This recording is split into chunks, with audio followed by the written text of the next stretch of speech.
যুদ্ধ নিয়ে প্রধান উপদেষ্টা ডক্টর ইউনূসের একটা বক্তব্যের ফটোকার্ড ছড়িয়ে পড়েছে ফেসবুকে এবং আমি অনেককে দেখছি এটাকে শেয়ার করে এটাকে এক ধরনের ইঙ্গিত হিসেবে দেখার চেষ্টা করছেন যে এটা মিয়ানমারের সাথে বাংলাদেশের একটা যুদ্ধের সম্ভাবনাকে তিনি ইন্ডিকেট করছেন। প্রশ্ন হচ্ছে আমরা এটাকে এভাবে দেখব কি না।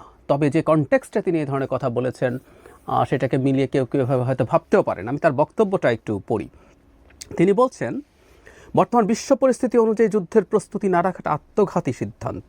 আচ্ছা, তিনি বলছেন, আমি ওনার বিস্তারিত মন্তব্যটা পড়ি। উনি বিমান বাহিনীর একটা মহড়ায় গিয়েছিলেন, সেখানে তিনি বলছেন, আমি যুদ্ধবিরোধী মানুষ, পৃথিবীতে যুদ্ধ হোক এটা আমরা কামনা করি না। যুদ্ধ প্রস্তুতি অনেক সময় যুদ্ধের দিকে নিয়ে যায়, কাজে যুদ্ধ প্রস্তুতি নিয়েও ঘোরতর আপত্তি। কিন্তু এমন বিশ্বে আমরা বাস করি, প্রতিনিয়ত যুদ্ধের হুমকি আমাদের ঘিরে থাকে, তো সেখানে প্রস্তুতি না নিয়ে থাকা এটা অসম্ভব হয়ে পড়ে। তিনি আরও বলেন, কাজে এই পৃথিবীর মধ্যে যুদ্ধ প্রস্তুতি না নেওয়াটা আত্মঘাতী, প্রস্তুতি নিতে হলে আধাহাদি প্রস্তুতির কোনো জায়গা নেই। তিনি বিমান বাহিনীর জন্য অনেক কিছু করবেন ইত্যাদি ইত্যাদি বলছেন। আমি এই কথাটা একটু বলে রাখি, বাংলাদেশের বিমান বাহিনী সম্ভবত আমাদের 3 বাহিনীর মধ্যে দুর্বলতম।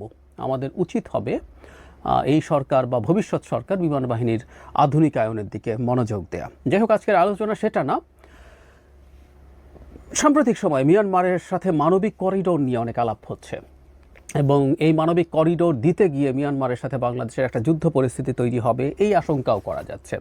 মানে মোদ্দা কথাটা হচ্ছে, মিয়ানমারকে যদি বাংলাদেশ মানবিক করিডোর দেয়, বাংলাদেশের এটা মাথায় রাখতে হবে যে অ্যাটলিস্ট এখানে এয়ার স্ট্রাইক করতে পারে মিয়ানমার বিমান বাহিনী, এবং সেটা যদি হয় বাংলাদেশের মতো একটা স্বাধীন সার্বভৌম দেশের অভ্যন্তরের এয়ার স্ট্রাইকের পাল্টা বাংলাদেশ না দিয়ে আসলে থাকা অসম্ভব পুরোপুরি।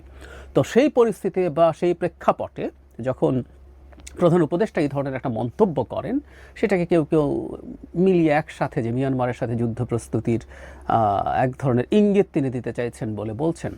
কিন্তু আমি ব্যক্তিগতভাবে মনে করি, আমরা যদি এভাবে খেয়াল করি, প্রধান উপদেষ্টা গেছেন একটা বাহিনীর মহড়ায়, বিমান বাহিনীর মহড়ায়, এবং সেই মহড়ায় তিনি যাবার পরে খুব স্বাভাবিকভাবে যুদ্ধের আলাপ আসবে। একটা কথা খুব সোজাসাপটা, আমরা যে কোনো বাহিনী, সেটা আমরা 3 বাহিনী, সেটা সেনাবাহিনী, বিমান বাহিনী বা নৌবাহিনী, আমরা আসলে রাখি, আমরা সেটাকে গ্রো করানোর চেষ্টা করি, জনবল বাড়াই, হার্ডওয়্যার বাড়াই, উদ্দেশ্য হচ্ছে যুদ্ধ করা। এরা যুদ্ধের বাহিনী, এরা পুলিশ নন। এই মুহূর্তে সেনাবাহিনী মাঠে আছেন পুলিশের দায়িত্ব নিয়ে, মূলত আসলে এইসব কাজের তাদের না, তাদের কাজ যুদ্ধ করা।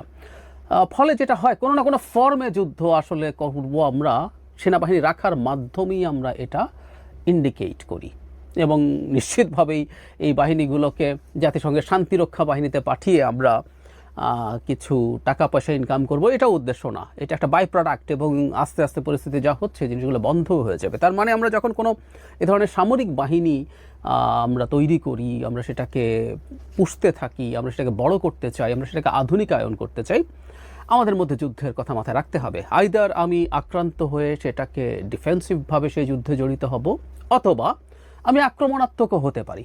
একটা দেশ প্রয়োজনে আক্রমণাত্মক হতে পারে। মিয়ানমারের সাথে আমরা কোনো পরিস্থিতিতে আক্রমণাত্মক, মানে আমরাই আগে অ্যাটাক করব, সেই পরিস্থিতি হবে না, নট নেসেসারিলি। এটা ডিপেন্ড করে আমার স্বার্থ কী আছে, আমার স্ট্র্যাটেজি কী, এইসব নানান হিসাব নিকাশের ভিত্তিতে। ফলে এরকম একটা বাহিনীর মহড়ায় গিয়ে প্রধান উপদেষ্টা যুদ্ধ প্রস্তুতির কথা তো বলবেনই, কিন্তু ভাষাটা বেশ কঠোর ছিল।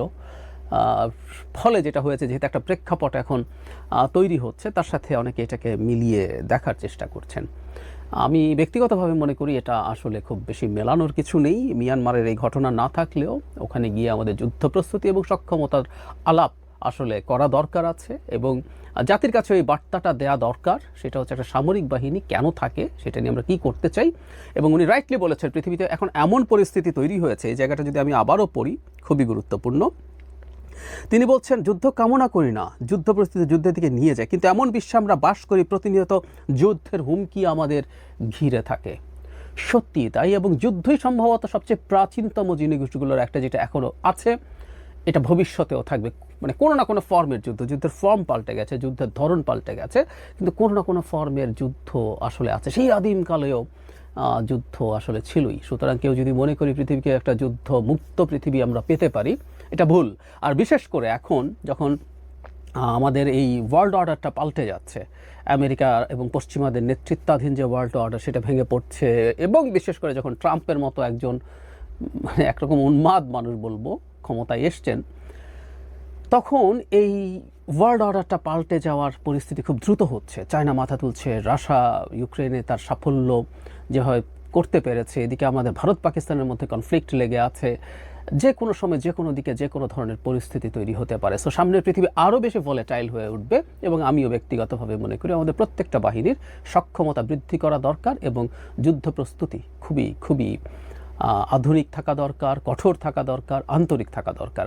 তাই আমি তার এই বক্তব্যকে মিয়ানমারের এই সাথে যে এক্সিস্টিং পরিস্থিতি আছে তার সাথে খুব বেশি মেলাতে চাই না। এটা একটা স্বতন্ত্র বক্তব্য হিসেবেই আমরা দেখব।